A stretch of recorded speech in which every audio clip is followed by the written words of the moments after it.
Hello and welcome to Public Access America. This is Just the Tip.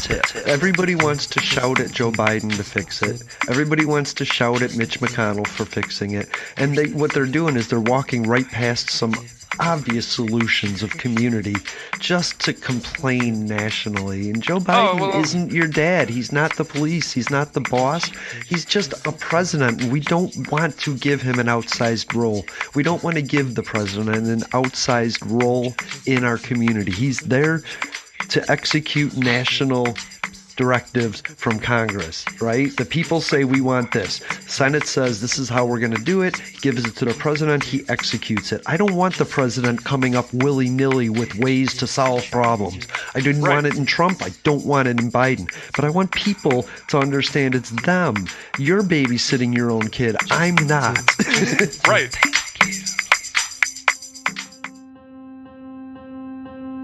It is time now for something positive. We might be headed to the promised land, of speaking the truth and finding our external liberty once we internally liberate ourselves. The problem can only be solved when there is a kind of coalition of conscience. Because that is how it works. This is the beginning, it is not the finale, and that's why we're here, and that's why we rally. We've got to be that creative minority. Find a way to get in the way. I got in trouble. It was good trouble. It was necessary trouble. Frankly, I know we've got to do something.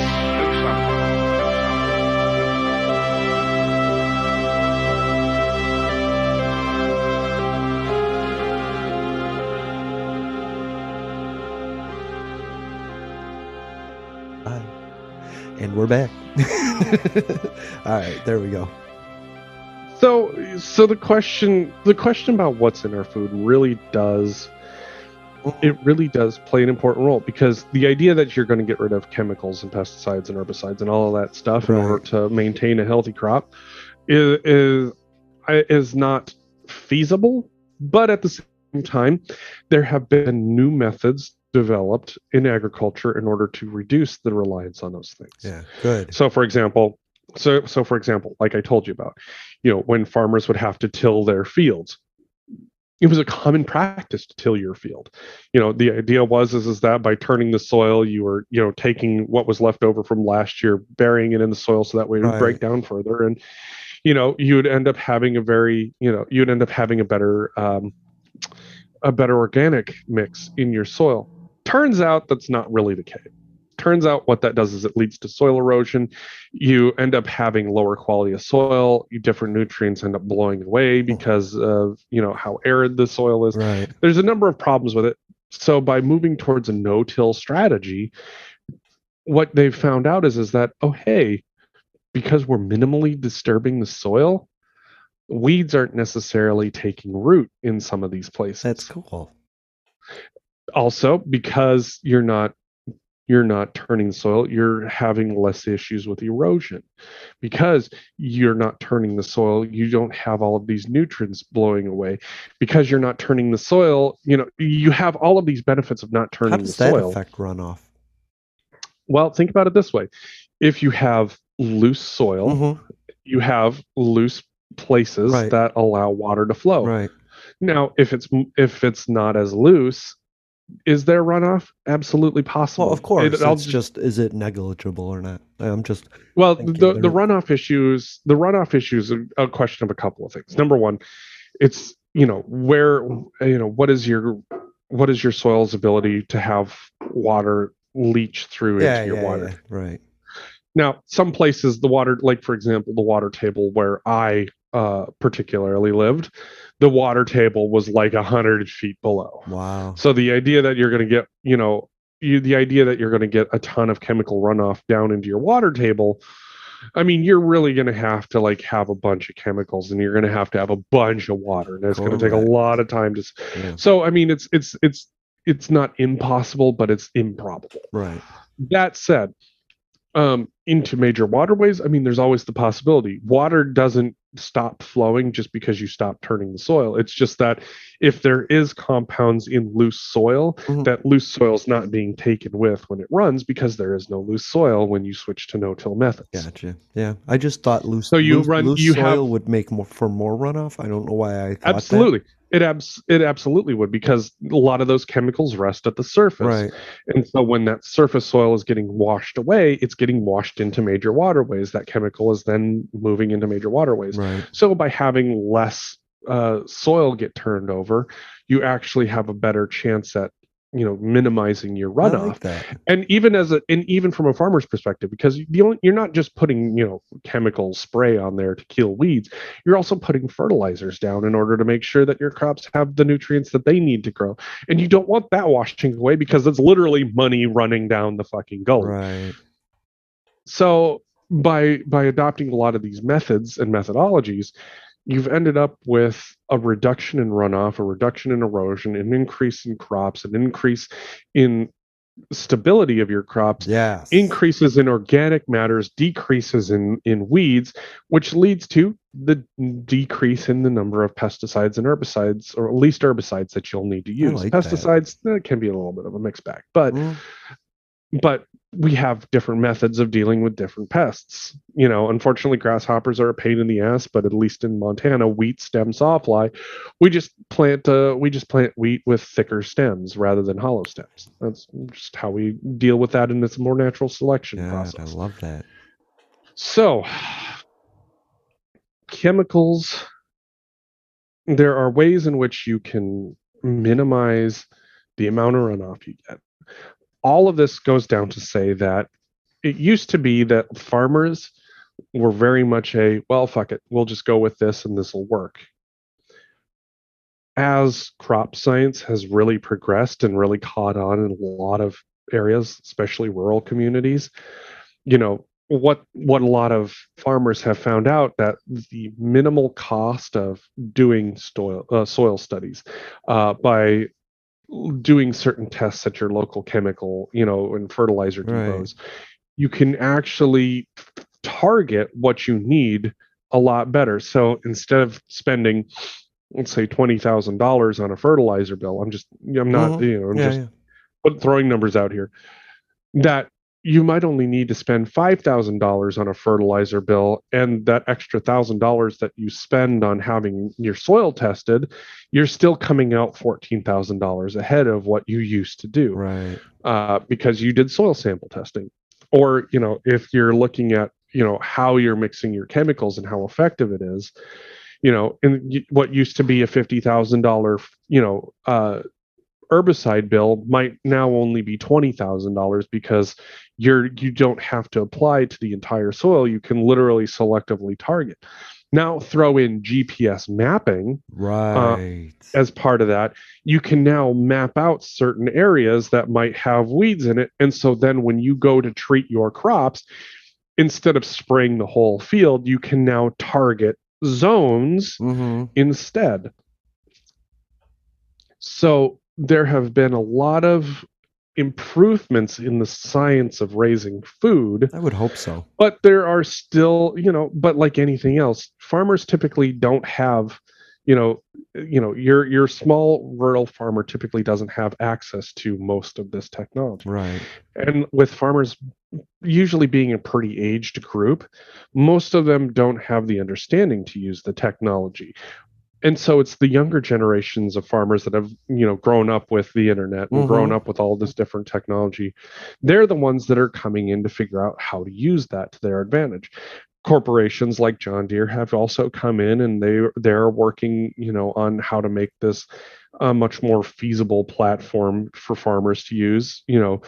Anywhere from your young buck who knows exactly what they're doing to your aged your elderly farmer who literally just wants to just jump in the tractor and go. Right, he knows the almanac, that's for sure. Exactly.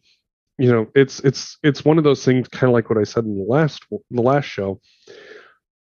The past is the past, and what we did in the past may not have necessarily been the best thing, but it was the best that we had for the time. Right. And now, with the advent of with the real good look at crop science, there's a lot that's changing, in agriculture that's moving us away from that, well, if a little is good, more is better. That's good.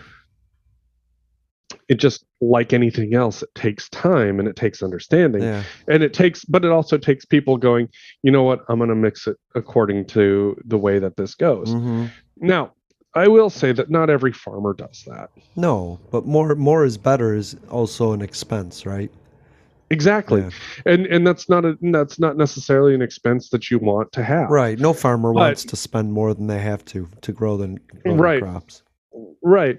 And that's where the beauty of being able to target this has come in, especially with GPS mapping, is now that they're looking at fields and they're not thinking, great, and I have to, spray this whole, this quarter section of land, the entire thing. They're going, oh, cool, out of this quarter section, there's maybe about 20 acres here and 5 acres here that I have to spray. Right. But even if the entire acre needs to be sprayed, they don't have to overdo it.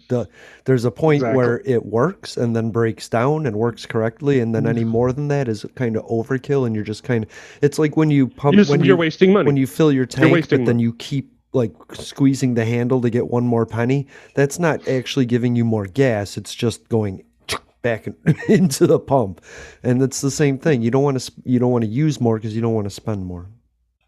And that's and farmers are figuring that out. Yeah. It's just that with the new technology, it's actually become easier, because it used to be that, you either had to spray the whole field, or you had to try and target how you were spraying your field, but then you were also running the risk of, what if I'm actually not treating what I need to be treating? Yeah.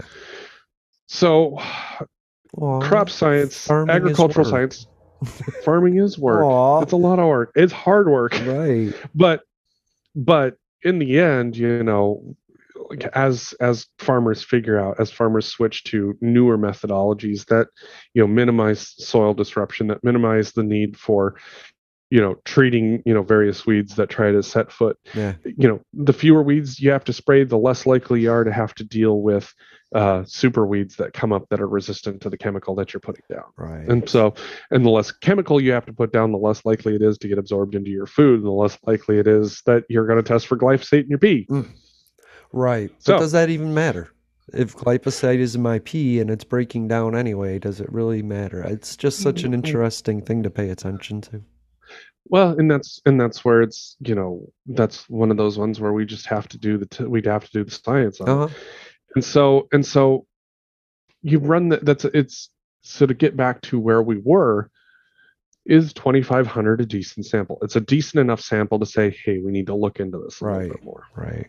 And find out, a lot of places they want like a 1% or a 0.5%. It just depends on how much. I mean, even at 1%, you're looking at 3 million samples. That's a lot of pee. That's a lot of pee. And they, like I said, they can just add it to your blood work and urine samples when you go to your doctor every 6 months, a year, whatever. So. Well, the thing about tests like this is that because this isn't a panel, a medically necessary panel at this point, you run into privacy issues. Okay. So it's something where people are volunteering to come in and give samples to find out if this is actually an issue for them. I'm going to go get my sample in like a minute. Yeah, well, you're just not supposed to sit there and practice your 5-knuckle shuffle when you give that sample. Yeah, I know. Contamination of some. Yeah. All right. I just thank you, because there's headlines that are like, freak out, and then I appreciate that. Both of those topics, to wrap up on all of that, was freak out, and maybe you don't have to. You know what I mean? Like, but going back to the whole issue of media once again is that if the freak out is meant to sell eyeballs. Right. I'm not saying that there isn't a reason to freak out. I'm not saying there is a reason to freak out. Right. It's scientifically it's one of those things that I still consider an unknown. Mm-hmm. Now, that doesn't mean that you should throw caution to the wind or, abandon all hope, ye who enter. Right. It's one of those things where it's like there, approach everything with skepticism. If you're going to use Roundup at home, maybe take some precautions to cover your skin, wear a mask, wear some goggles to make sure that you're not getting it into, soft tissue areas.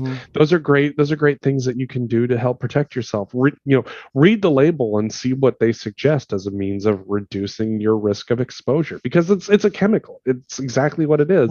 And the less likely you are to expose yourself, the less likely you are to encounter issues. Now, if you're over there fucking huffing Roundup, that's your own goddamn problem. Yeah. But, it's one of those things where every piece of this along the way, there is responsibility that has to be taken. The individual user at home has to take the responsibility of making sure they use the product properly, that they're taking the proper precautions in wearing protective gear, that they're spraying at the right times. Don't be out there spraying when it's windy. You need calm days, so that way you're not, it's not that the spray isn't effective when it's windy. They're telling you not to spray when it's windy because you don't want to be getting spray in your fucking eyes. That's, you don't want to have that kind of drift. In farming applications, they tell you not to spray when it's windy because you get chemical drift, and that spray drift will drift onto areas that you aren't necessarily wanting to spray. It's a waste of money. Yeah. So, in the farming side, the farmer has to read the labels. They have to wear the appropriate protective gear. They're the ones that are responsible for mapping out what it is that they need, where they need to spray, how much they need to spray. They're responsible for making sure that they're following the label as directed. And then you get back to the companies, and it's on the companies to make sure that if they need to update what the protective requirements are, that they're doing that. Yeah. That if there is a health concern, that they need to be looking into it and addressing it, and involving whoever appropriate to make sure that any health and safety concerns are being addressed properly. Yeah. I love it. The idea that, I personally struggle with the idea of, hey, this is all fine, but at the same time, I'm also not panicked by it either. Okay. Because, like I said, it's supposed to be inert in 48 hours. And until somebody says otherwise, I'm going to say, yeah, it should probably be inert in 48 hours. But if it's not actually inert, like if you could ground up Cheerios and spread it over your yard and it kills your yard, that's a fucking problem. Yes. How would it affect animals, though? Like the same thing, right? Like we're not sure. It would be the same issue. Okay. It'd be the same issues. So, like anything else goes, like there are precautions that that have to be taken every step along the way. Yeah. There are questions that have to be answered always. And what it boils down to is wear proper equipment, use according to label, and don't be a fucking idiot about it. Right. There's a lot of that. And also, if you have health and safety concerns, either don't use it. If you're at risk, you don't use it. Yeah, don't use it. Or B, avoid it. If there are places out there that are testing food, and if you feel like you need to further avoid it because maybe you're immunocompromised or any number of different issues, great, do what you got to do to protect you. In the meantime, I fully expect that there are going to be tests done to figure out if this is affecting people, and that's where, as a scientist, I have to say I don't know. Like, it doesn't look good necessarily to me, but at the same time, the answer is I don't know. It could essentially just be another salt. And, maybe you're the kind of person where, having another salt in your food isn't necessarily a great thing. Right. Because that's what ends up, a lot of these chemicals break down into salts. And so it might not necessarily be good for you, but might not necessarily be what's causing, the cancers. Right. Or it could be. It's hard to say. Yeah, that's the point I wanted to make. Because there is no definitive answer. Monsanto's and Bayer and the EPA, they say it's not a carcinogen. And a carcinogen is something that causes cancer. So correct. And also I wanted to say that Roundup also does not cure COVID. God damn it. No. So don't use it for that. Look, if you think it cures COVID, well, you'll definitely be taking Roundup for the rest of your life. however short that will be. Great news. We're going to have Dan on next week. I don't know what we're going to talk about, but there's new variants of COVID out there in monkeypox.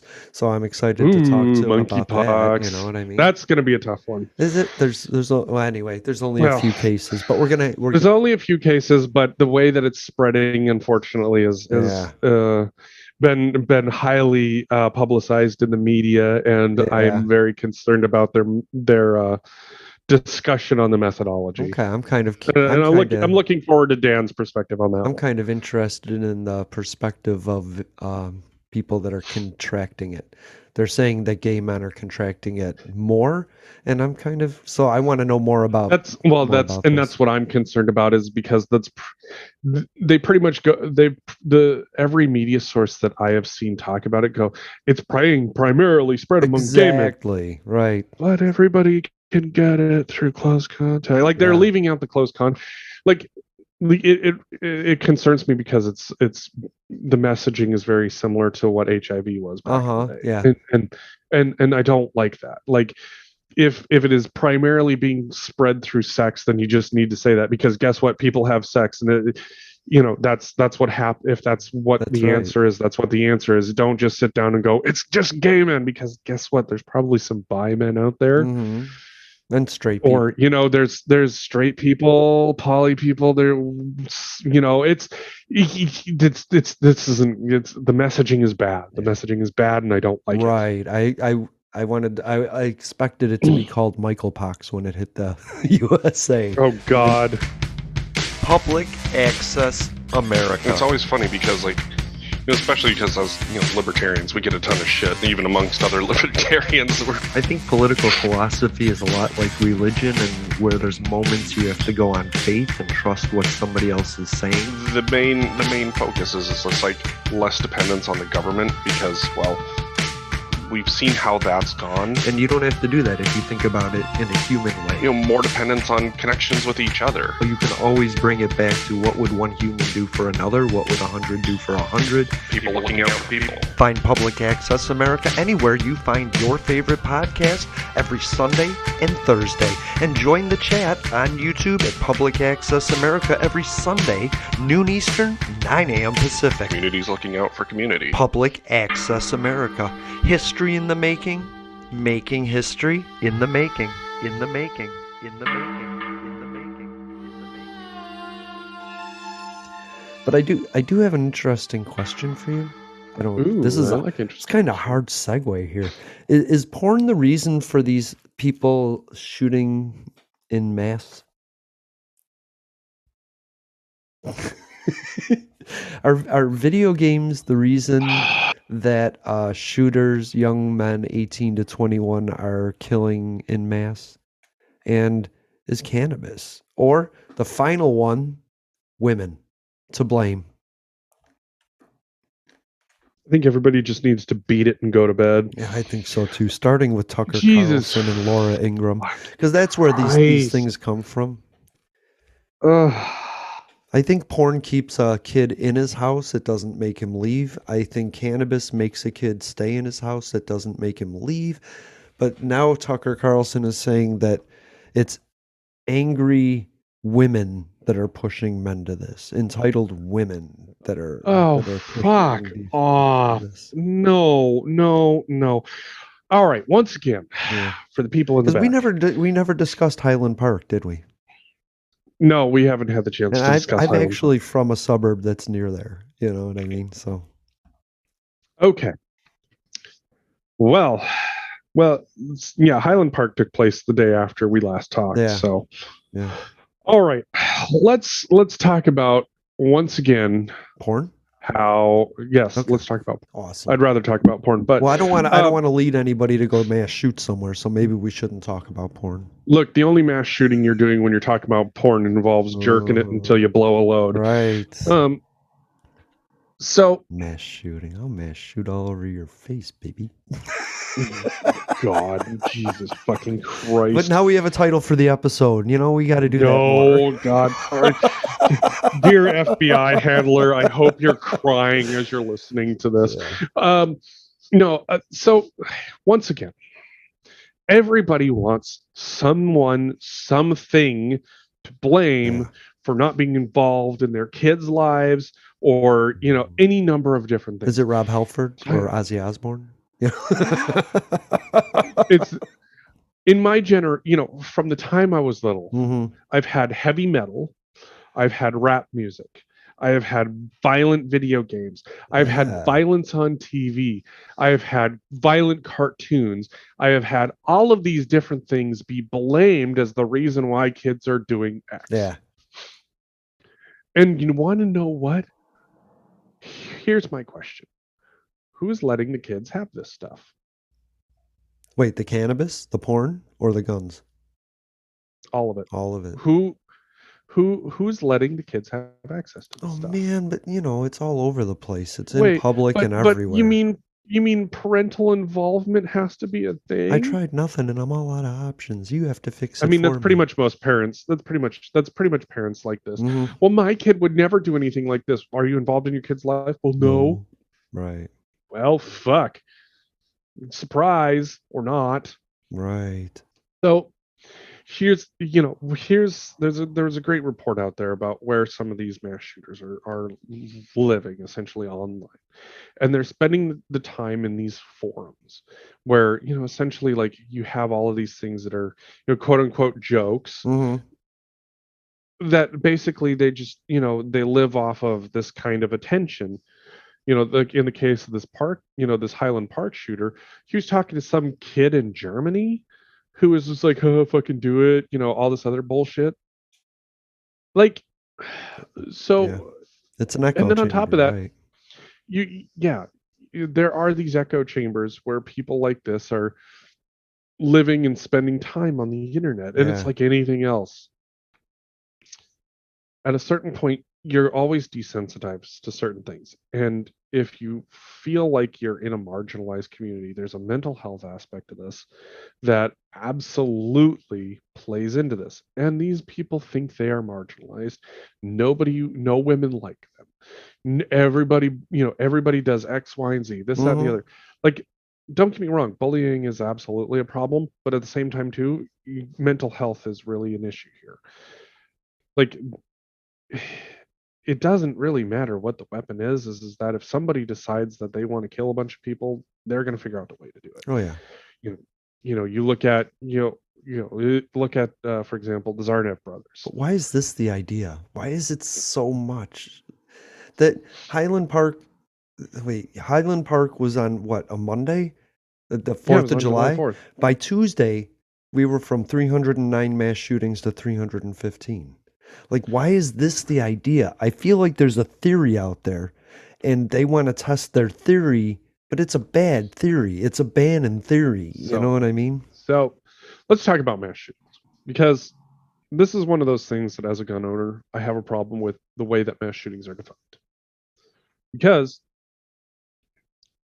there's a technical definition that is being used, and that is any shooting where 4 or more people are injured/killed. Okay, so Highland Park is what I would consider a mass shooting. Absolutely. Hell, 49 people injured? One person going out with a gun, shooting to kill, wound as many people as possible. Yeah. Las Vegas, for example, another example of a mass shooting. Robb Elementary, another example of a mass shooting. Yeah. The problem is that inside of all of these numbers is that you have various different numbers that are also, I would say, confounding the variable. So, for example, if 2 gangs decide to go at it with each other and they shoot at each other, and let's say, you got 5 people with 5 guns and 4 people get shot and injured or /killed, that's technically a mass shooting. But we're not, we don't think of that in the same way as, somebody who walked into an elementary school or into a public place or into a grocery store. Same stats. But it's the same stat. Or let's say that there's a shooting that involves the police. You got, somebody who wounded 4 police officers and then the suspect himself was killed. Technically, that's a mass shooting. Which happened in Philadelphia on the 4th of July. Exactly. That's technically a mass shooting. But you got one person against 4 cops. Like, I wouldn't necessarily like see where I'm going there. This is like a suicide by cop individual, and he, was, maybe it's a mass shooting because maybe his goal was to take out a bunch of cops, but it didn't sound like it. It sounded like it was more of an attempt to be suicide by cop. So you have a number of confounding variables. They use the same thing with gun violence. Look at Montana, for example. Montana, they say, is one of the most concerning states for gun violence. 84% of gun deaths in Montana are suicides. Like, I wouldn't consider that gun violence. I saw the map of mass shootings. It's not in the very center of the United States. It's just not in that area. There was no markers there. They're all around from California, Illinois, Maine, like major Florida, cities, like around, but not Montana. Major cities, not like that. No, there's not. And what it boils down to is there's a lot of different issues as to why you could sit down and say that. I grew up with guns. You grow up with them. You grow up with a healthy respect for them. Like, for fuck's sake, I had to have a school assembly one year where the superintendent of the school is like, listen, you dumb fucks, you can't be parking on school property with your guns in the gun rack of your pickup. Right. We're like, who the fuck cares? Like, okay, where are we supposed to park? Just right across the street, not on school property. So it's like, so you want me to move my truck 10 feet? You know what? Fuck it. Okay, I'll move my truck 10 feet. So hunting season would roll around. All the trucks would be parked literally right across the school. You could literally just walk an extra 2 seconds to your truck. Yeah. But the thing is that everybody who grew up around that, like, that wasn't an option. Like, that wasn't a thing that any of us thought about. Like, some of us were hunting on the way into school. Most of us were hunting on the way back home. Like, that was just what it was. Why is it there an were times idea where I now, absolutely. though? That's my point. The thing is that, like anything else, there's a level of involvement that you have to have. There's a level of education that you have to have. I grew up hunting. I grew up around weapons. I grew up with this kind of stuff. Like this, and a lot of us did, and we didn't have these issues in Montana. Why? Because we grew up with it. They weren't taboo. It wasn't this, ooh, I'm going to go out and act like I'm playing GTA. Right. Or, ooh, I'm going to, play Call of Duty, but IRL. You grew up with a healthy respect for firearms. And that's not to say that this is a video game issue either. Most of these kids' exposures to firearms are in movies and video games. And so they haven't grown up around actual firearms. They haven't grown up with parents who know how to use firearms or have trained them on how to use firearms. The act of going out and shooting has always been taboo, or at least inaccessible. And so if you don't grow up around it, you don't grow up with that. Yeah, virtual. If you don't grow up around this stuff and you don't grow up with the respect for it, there is an element of, this becomes an option. I hate to say it, but a lot of the times these are kids that are just like first time gun owners. Yeah, no, I think that's true. You look at what happened in Uvalde, and the kid literally had just bought 2 brand new assault rifles. This guy had just purchased one from his dad. Like, that's the problem is that, they're not necessarily growing up around this stuff. It's a kid with a new toy. Exactly. Or you get, in the case of certain people, like they just fucking snap, and that happens. But they snapped and they finally found something that can help them with that. Or so they think. They're a broken person that finds a gun in their possession and says, well, use this. But that's the same person that would find an axe in the garage and go, I hate you, Mom, right? And so then once again, you get back to the issue of mental health, because people who have grown up around this stuff don't see this as an option. It's why Montana's, when it comes to suicide, firearms are the number one issue. And people sit there and talk about gun violence. And they point to Montana. It's like, I wouldn't call suicide gun violence. Like, don't get me wrong, it's a death by a firearm, but it's not, when I think of violence, I think of something that's directed at somebody else. Oh, agreed. I'm not going to judge somebody that goes through suicide. The church has done that in such a way that I just will never do it. So then the question is that, is the metric correct? And that's where this gets really tough. Because, I actually had a great conversation with somebody about why we don't call mass shooters domestic terrorists. And from a law enforcement perspective, what he said is that in terms of legality, it opens up a lot of fucking floodgates that most people don't think about, because now you've got the government's alphabet mafia coming in to investigate essentially the police department. They investigate how they're handling all this stuff. They're and you got a bunch of people who are literally getting butthurt. It's like, well, this is my own territory, I can investigate this. But now you have the feds coming in and complicating their own matters in that regard.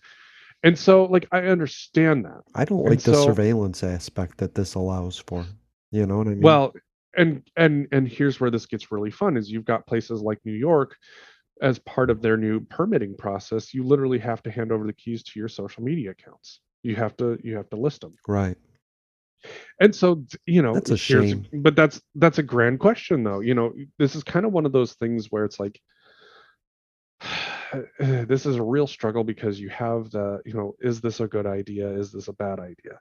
When you're wanting to make sure that you have somebody not getting a gun that shouldn't have a gun, you do want to find out all the avenues that they may or may not be pursuing in order to get a gun, or what influences might be had upon them when they're looking to purchase a firearm. I've had guns since I was like fucking 7 years old. I started my time around guns when I was 3, apparently. 7. Who was president when you were 7? No, that would have been HW.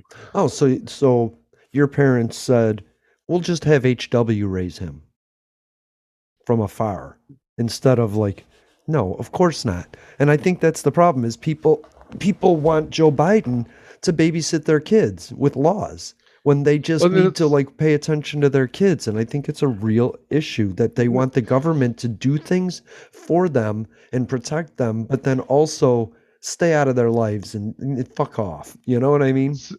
So for me, like, the biggest issue, as I've said multiple times, is that, when it came to studying gun violence, the problem was going to be one of two things. It was either going to be a gun problem, or it was going to be a mental health problem. And overwhelmingly, like, when you talk to any rational gun owner who has spent years upon years with firearms, they're going to say, yeah, anybody who thinks that they want to take one of these and go kill a bunch of people obviously has mental health issues that need to be addressed. But when you cut mental health funding, when you remove mental health funding, when you villainize mental health, that doesn't lead to people going and saying, look, I think I have a problem that I want to get fixed. They feel like they're a fucking pariah of society. And if they feel like that and society treats them like that, they eventually say, you know what, fuck it, I guess this is what I am. Totally and agree. They snap. I totally agree. But so you're not going to tell me that if you're not going to regulate yourself, that I'm not going to blame the gun.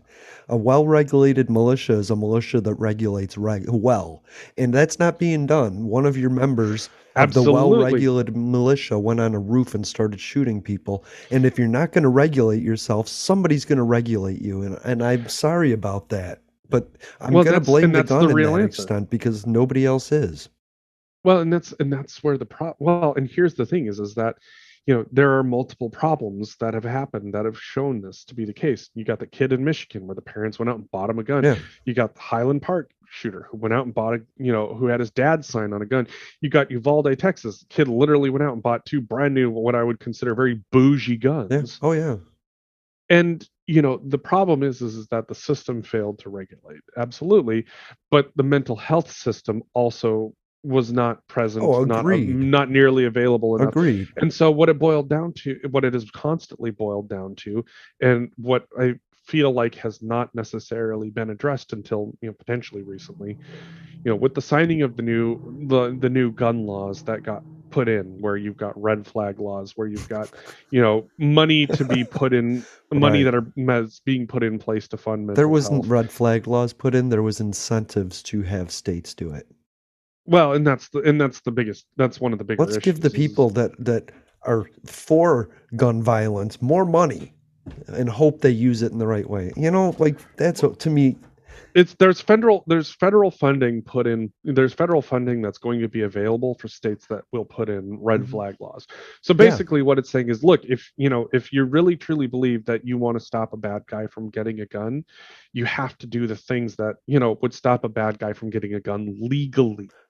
And if you want to put those systems in place, there is money available for you to do it. Right, but if you don't, well, sorry, the residents of Texas are just going to keep getting shot. Well, and then in that case, that's where unfortunately the residents of Texas are going to have to sit down and say, look, enough's a fucking enough. I agree.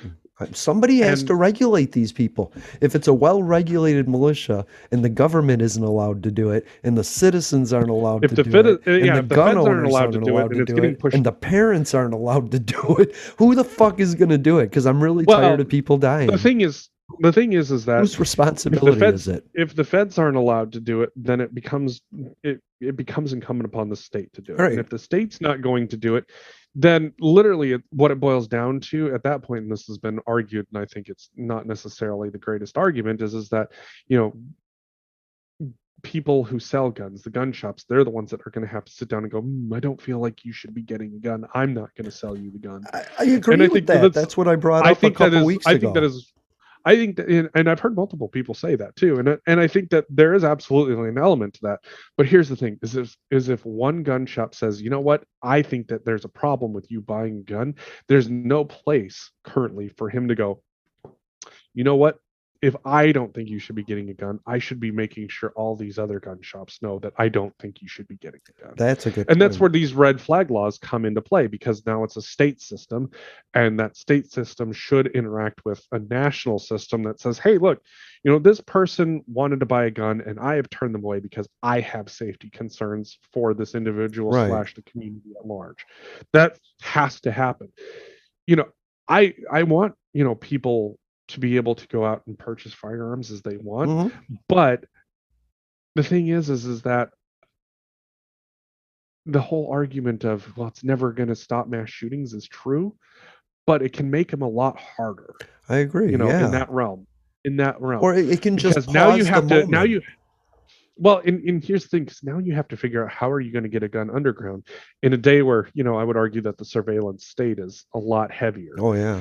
And so more often than not, these morons are going to run into undercover cops. Yeah, and I'm fine with that. But it can, and I'm good with that too. But you got to have the systems in place in order to stop the legal aspect. But a gun shop owner saying no might stop a shooting, right? Because that kid is having a bad day. And then if his parents recognize, if the gun shop owner just says, hey, your 18-year-old kid is here to pick up a gun. I know it's legal, but he's showing weird signs, then that can go somewhere. You know what I mean? That's the problem though, is that if it's an 18-year-old, like legally the parents don't have to be involved, in which case that's where the red flag law comes in. Then we should change that. And the state says, you know what, hey, this guy's in here to buy a gun and I don't think they should have a gun. State, I need you to step in and take a look. That's fine. But parents have to have a role in this somewhere. And even if that's going to your gun shops and saying, hi, I just want you to use discretion, please. You know what I mean? Well, and that's where this really tough aspect of, we talk a lot about how kids are still kids up until like the age of 25. Right. At 18 they're legal, but at for example, you can't rent a car until you're 25 or something like that. Right, but you can go to or you can't buy 18. So why can't you have a gun and smoke at 18? You know what? Can't buy booze, can't buy smokes at 18, but you can buy it at 21. So, and realistically, what if the question is that somebody is not mentally formed enough, or whatever your argument is, at 18 and that is 21, then it sounds like something needs to change. Something has to change, honestly, and everybody wants to shout at Joe Biden to fix it. Everybody wants to shout at Mitch McConnell for fixing it. And what they're doing is they're walking right past some obvious solutions of community just to complain nationally. And Joe Biden isn't your dad. He's not the police. He's not the boss. He's just a president. We don't want to give him an outsized role. We don't want to give the president an outsized role in our community. He's there to execute national directives from Congress, right? The people say we want this. Senate says this is how we're going to do it. He gives it to the president. He executes it. I don't want the president coming up willy-nilly with ways to solve problems. I didn't want it in Trump. I don't want it in Biden. But I want people to understand it's them. You're babysitting your own kid. I'm not. Right. And there's been some really interesting discussions out there that, some people are going to love, some people are going to hate. Like, for example, you can't buy semi-automatics until you're at least 21 years of age. Like, you could buy pump action, you could buy, single shot, you can buy bolt action, breakaway, lever action. Sure. There's discussions out there in a lot of different realms about, maybe the issue is that how many kids does that hurt, by the way? That are just good kids that wanted to upgrade with their dad, or their family, and now they can't get a gun till 21 just because of the bad apples. But if you're not going to regulate yourself and your friends, that's the real answer. So many people said, yeah, I thought he would be the one that would kill people. Why didn't you say something? Because now you're going to lose your rights. There wasn't always an age to smoke. You could smoke at any age up to a certain point, and then people were like, kids are really abusing this shit. We need to fix this. Right. It's always really tough in that realm because everybody, like I said, everybody wants somebody else to fix their problems. Often, but they don't necessarily want to admit when they've fallen short in their own. Right. So. I mean, how hard is it when your kid walks in? How was school? Good. Do you own a gun? No. Okay. Bye. If it's your kid. I'm saying there's different aspects. There's good kids out there that are going to be punished, but we got to do something. And I don't want it to be national and permanent. I'd rather it was local and common sense, so that when things went back to normal, we could start going back to normal and having good kids upgrade their education. This is a problem. And that's where this has been, and that's where there's a lot of common sense gun owners out there that are like, I had a conversation with my dad. My dad was like, I don't understand why they don't make everybody go through a background check no matter what. Right. That should be common fucking sense.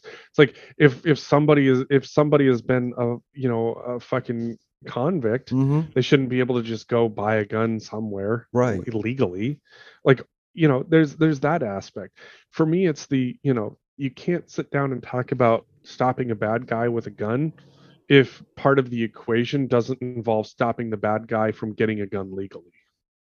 Right. Like, because realistically, there's always going to be illegal ways to get a gun. Here in Washington, there's been a lot of busts lately where they're finding stolen firearms. That's what happens. People steal shit. Yeah. It's also why you should keep your shit locked up. Number one. The Prime Minister of Japan got shot by a homemade gun. And that's the thing, is like, most people don't realize what it takes to make a homemade firearm isn't really a lot. Like, it doesn't have to be perfect. It just has to work well enough for the whatever it is that you plan to do. Right. And man, I looked at that fucking rigged up shotgun that the guy made. Wow. Like, that thing, I'm surprised that thing held together. Number two, I'm surprised it didn't blow him up. Was it a 3D printer? No. I mean, this thing was literally like fucking pipes and loosey goosey mechanisms. Wow, but he only needed fucking black electrical tape. But that's the thing, is like, it was the double-barreled homemade shotgun. It literally only needed. And I was having this discussion with somebody else. When you think about firearms, black powder was a pretty primitive process in shooting a bullet. Ram a bunch of powder down, pack it in there, take a wad, pack it in there, take your little ball or, your shot, pack it in there, have a flame on the outside. It used to be that, you had to shoulder this thing, and then you had like an actual handheld thing that you would then touch off to the powder chamber to cause that to explode. Right. Like, black powder is still, readily available, and people go black powder hunting all the time. It's still a very lethal option. You can still make a homemade gun with black powder. It's real easy. Right. Like, because the thing is that you're not looking for accuracy. You're looking for a projectile to leave at a high velocity. Yeah. And so, like, making a homemade gun is an issue. Like, it's actually very simple to do. Now, don't get me wrong, I'm not going to go to my local hardware store and buy a fucking pipe, because guess what? I don't know what the tensile strength of that pipe is, and the last thing I need is that thing fucking grenading on me. because I don't know what Right. the fuck I'm doing. Like, realistically, I'm surprised that homemade gun that guy made in Japan didn't fucking grenade on him. Yeah. Like, I really sat there and I was like, holy shit, that thing looks like it should have blown up on him. But it didn't. Right. And that's the thing, is that most of the people that, bubba some of this shit, Mm-hmm. like, it is absolutely fucking wild that it even works to begin Yeah. with. I mean, Like, I highly doubt, like, in a place like Japan, that this dude had any time to take this thing out and test it to see if it worked. right, because they only have like 3 shootings a year. So the idea One. that this thing even had, yeah. So the idea that this dude literally took this thing out to even test it is wild to me. Yeah. Like, I don't even think that happened. So I'm, like I said, I am honestly surprised this thing didn't grenade on him and kill him. Yeah. But I think And that's Congress has a certain role, Senate has a certain role, and Joe Biden has a certain role. We have to stop yelling at Joe Biden about this stuff. And we have to stop yelling at Donald Trump or whoever the other party is when they're in charge. We got to start doing as much as we can for ourselves. And like, the community in Montana isn't the same as the community in Orlando or in Dallas or in Colorado. And I think that there's a difference. Like, when COVID got bad, we went to masking in areas. Not everywhere, right? But where in the hot spots. If there's gun violence, we need to protect ourselves in the hot spots. And we need to react to it in that way, not nationally. Joe Biden, he's dealing with Ukraine. Does he care about gun violence? Yes. But do we need him to tell us, to guilt us, to fucking come out and just fucking patronize us? No, he can't do anything. And if he tells you he can, he's lying. He covered ghost guns, but wouldn't you have rather that the fucking House and Senate covered ghost guns instead of the president with an executive order that can be removed? Stop asking Biden. And that's the thing is that, enough people made enough noise that you actually had enough Republicans sign on to, take on gun violence for the first time in 30 years. Kind of. I mean, that's the thing though, is that, as divided as the Senate is, they managed to get 65 votes on this. Yeah. And I admire John Corcoran he's a senator from Texas. Yep. And Cornyn. Anyway. Cornyn. Because when Biden went there, he met with him. He shook his hand and he was gracious. And I was like, I like him. And he's been on the fringe of radical, but he's more sane than not. He's still a fucking super conservative that I don't agree with. But if you're going to be respectful, then I can get on board with you. I don't like Ted Cruz because he's a douchebag and disrespectful, He is. And that's the thing is that, I this was the best of the both worlds that the Democrats were going to get. It was a good starting point. They were, and that's the thing is that what it has encouraged is what I hope, Florida actually has a fairly decent red flag law. Mm-hmm. And my hope is that conservative states will take that into account and start to implement stuff like that. I hope that liberal states will take something like Florida's red flag law and implement something like that. Yeah. Because realistically speaking, like, what I want places to make it hard to legally get a gun in certain aspects. Like, Me too. Like, if somebody has been investigated, convicted of DV, I don't want them having a gun. Agreed. I don't. If somebody has, been convicted of violent crimes, I don't want them having a gun.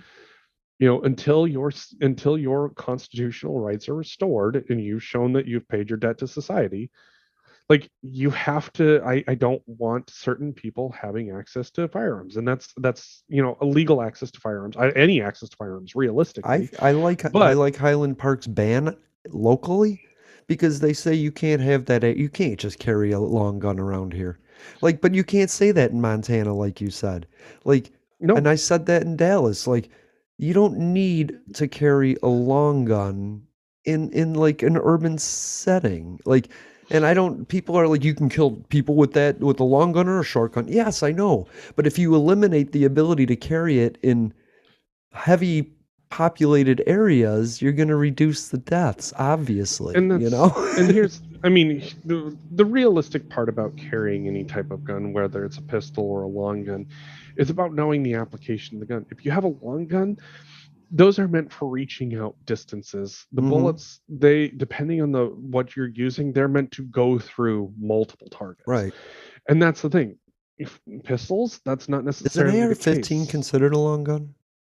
It is considered Yeah, a long see, gun. I don't. Anything with a barrel longer than 16 inches is considered a long Okay, gun. then my point stands. You just don't need it. You don't need to, like, you can't go into a bar in Dallas with your AR-15, obviously, right? You can't go Right. into Chicago and walk around with an AR-15. You can't go to Washington, D.C. and walk around with an AR-15. Like, if we could just say, no, you can still conceal carry, but, you know, like, Well, it goes back to one of the 4 rules of firearms: know your target and beyond. And the thing about knowing your target and beyond is knowing what your projectile is capable of. mhm, And so with a long gun, I don't have a reasonable expectation, let's say even in my own house, if there was an intruder, that right. if I fired a shot with, my AR, that it's not going to go through a wall. It absolutely will. And I don't know what is beyond that wall. Right. Like, I could have a dog in there, I could have another person Could in be there. Breonna I don't Taylor. know. Yeah. I don't know if it'll go through the wall in my neighbor's house. Mhm. But with a pistol cartridge, it doesn't have nearly as much energy. It doesn't go nearly as far. I have a reasonable expectation that, yes, it might punch through a wall, but it's going to lose a significant amount of velocity due to the amount of energy that cartridge has. And Yeah. that's the thing. In open spaces, I fully expect that, if I'm Yes. if it's a short engagement pistol, long engagement rifle. But in closed spaces, it doesn't make any sense because, number one, I mean, you've got the mechanics of taking whatever your Mhm. rifle is and moving it around in a short space. Pistols are far more easily adaptable to short spaces.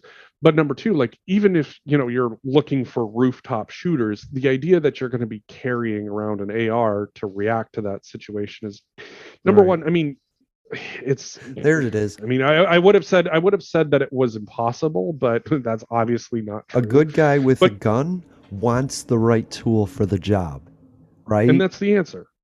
The right tool for the job changes based on what the threat is. Yeah. The thing is that most people don't just carry around their toolbox. You carry around the tool that you're most likely to use, Mhm. and if you need a different tool, you have those available to you. That's my point. Yeah, by situation, right? If you're going to Exactly. Walmart and you're worried that there might be a shooter and you want to be the good guy with a gun, you don't bring your AR-15. Right? You're more likely going to end up shooting through aisles, and you're more Right. likely going to shoot Right. somebody. So And that actually came up in a police shooting last year, I believe, where somebody, had a gun in yeah, a Target or something like that, and that's how the Breonna cops Taylor came died. in. The cops came in with their ARs, and they shot the suspect, Yeah. but the bullets went through and also killed, like, a girl that was in a dressing room. Yeah. Yeah. And so it's just that whole know your target and beyond. Mhm. And the problem with the and beyond is something that doesn't necessarily get thought about as much as it should be. Yeah. The and beyond is, like, for example, all of those kids that were in Uvalde, Mhm. in that room, realistically, and then this is something that I think they've come out and said is that there were enough pistols there that they could have taken out the suspect. They could have. Yeah. But waiting for rifles, like, you legitimately, like, for a period of time, didn't know what was beyond that wall. That could have been more kids. Yeah.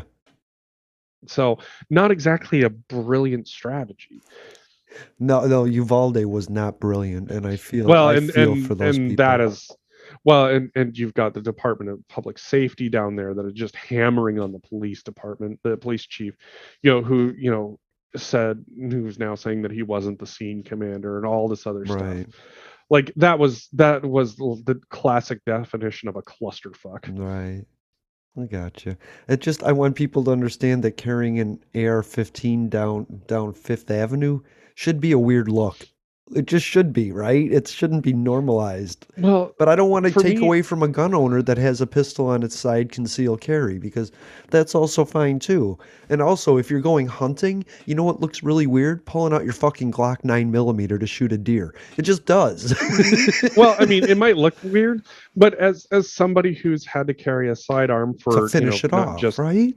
To finish it up, or you run into things like badgers, or snakes, or whatever, right? But you're not sitting in a blind with a fucking 9mm waiting for a deer to come by. If you with a fucking pistol, if you saw a guy doing that, you'd be like, "You're an amateur, and you're gonna hurt somebody." Same thing in the city. If you're carrying a gun that shoots deer and you're walking around, you think to yourself, "Are you hunting?"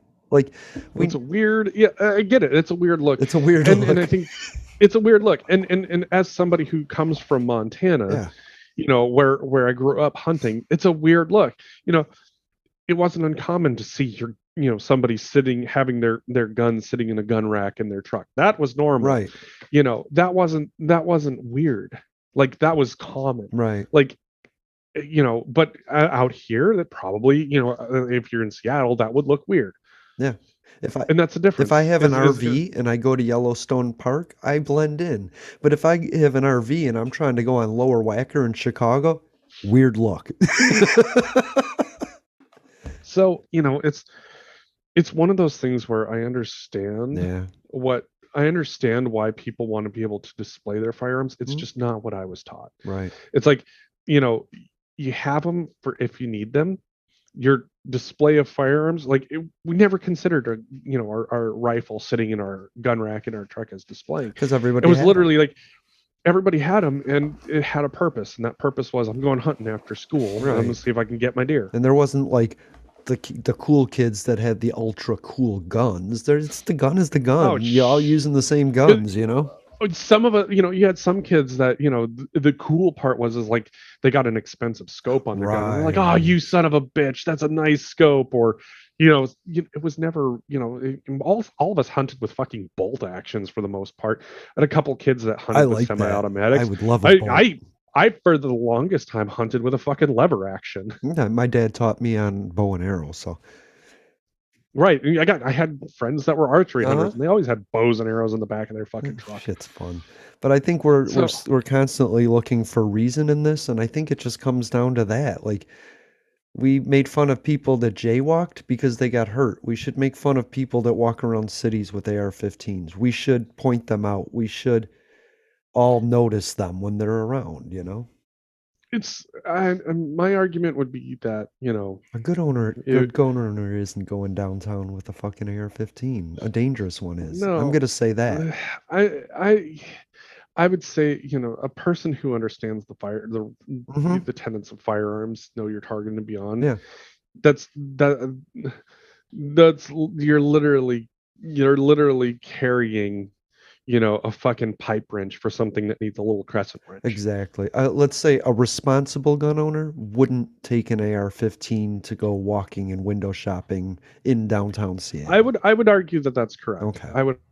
I would say that for my too. Because you don't want to shoot everybody to defend yourself. You might get mugged. No. You might need a gun, but you don't want to kill the people behind the mugger. That makes sense. All right. Absolutely. So I love you, Jeffrey. Thank you for being here. Love you too. I have one question, and it'll be super short. How's Devi? The eyes are definitely getting better. It's pretty cool. Able to see pretty far distances. Still improving. Got some readers up short. But it's really awesome to see how they're able to see a lot further and see clearly. It's cool. That is cool. All right. Thanks for being here. Enjoy your Sunday. All right. Bye. Thank you for being here, everybody, and listening. To those who would tear the world down, we will defeat you. This is our moment. This is our time. To those who seek peace and security, we support you. Yes, we can.